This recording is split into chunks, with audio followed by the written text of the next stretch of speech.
Hello everybody, class 9th की बेटा हिंदी की वर्कशीट आ गई है। वर्कशीट नंबर है 25 और 31 अगस्त 2020 की वर्कशीट है। कक्षा 9 विद्यार्थी का नाम और कक्षा अध्यापक का नाम। गद्यांश को पढ़कर प्रश्नों के उत्तर दिए। सालिम अली ने अपनी आत्मकथा का नाम रखा था फॉल ऑफ स्पैरो, यानी कि उनकी आत्मकथा का नाम क्या था? Fall of sparrow. मुझे याद आ गया D.H. लॉरेंस की मौत के बाद लोगों ने उनकी पत्नी फ्रीडा लॉरेंस से अनुरोध किया कि वह अपने पति के बारे में कुछ लिखें।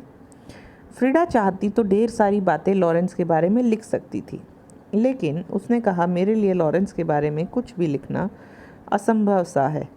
मुझे महसूस होता है मेरी छत पर बैठने वाली गौरैया लॉरेंस के बारे में ढेर सारी बातें जानती है, मुझसे भी ज़्यादा जानती है।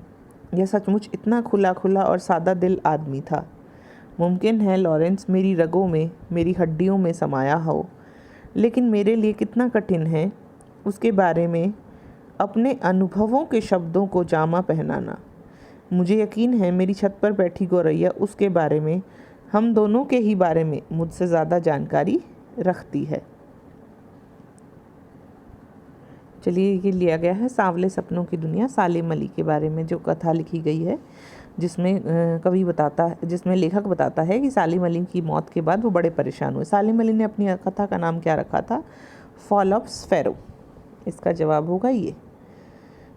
आप यहाँ से लिखना शुरू कर सकते हैं। अपनी आत्मकथा का नाम रखा था फॉल ऑफ स्पैरो। ये पूरी लाइन आप लिख सकते हैं। क्वेश्चन नंबर 2 कहता है, बच्चे लोग लॉरेंस की मौत के बाद उनकी पत्नी से क्या चाहते थे?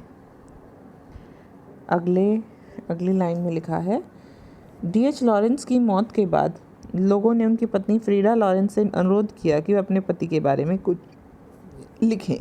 ठीक है, ये प्रश्न नंबर 2 का उत्तर। नेक्स्ट क्वेश्चन कहता है, बच्चे फ्रीडा ने लोगों की बात का क्या उत्तर दिया? उसने ऐसा क्यों कहा? देखिए बच्चे, फ्रीडा ने कहा, मेरे लिए लॉरेंस के बारे में कुछ लिखना असंभव सा है। मुझे महसूस होता है मेरे छत पर बैठने वाली गौरैया लॉरेंस के बारे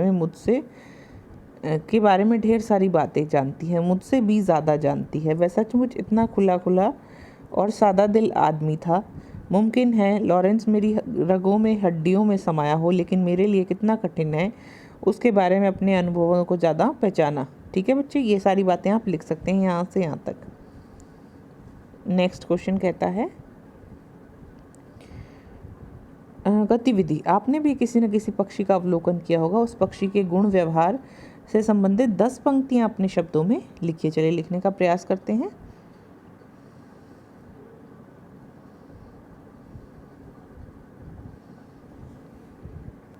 चलिए बच्चों, लिखते हैं किसी पक्षी के बारे में, जो कोई भी अवलोकन आपने किया है, कोई भी अवलोकन आप लिख सकते हैं। चलिए शुरू करते हैं। मेरी छत के पास नीचे मुंडेर की तरफ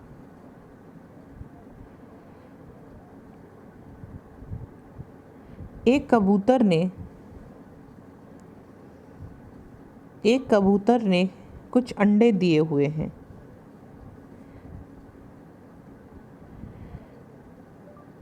कबूतरों का शोर,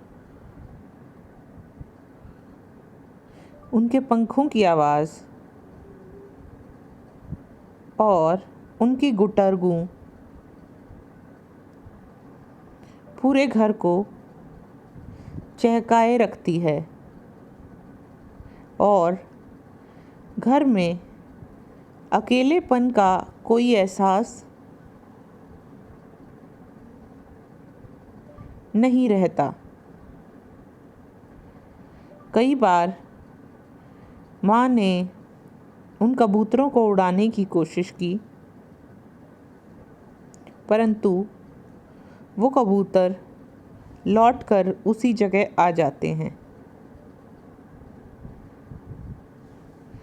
कबूतर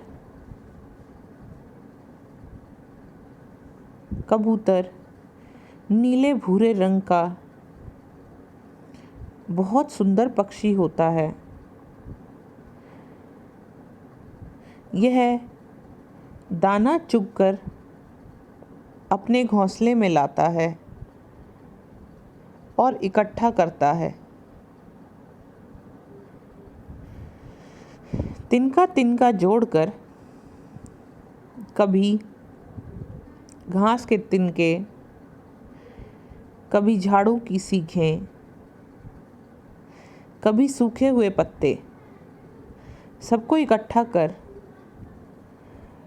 अपने रहने की जगह पर ढेर बना लेता है और धीरे धीरे एक घोंसला भी।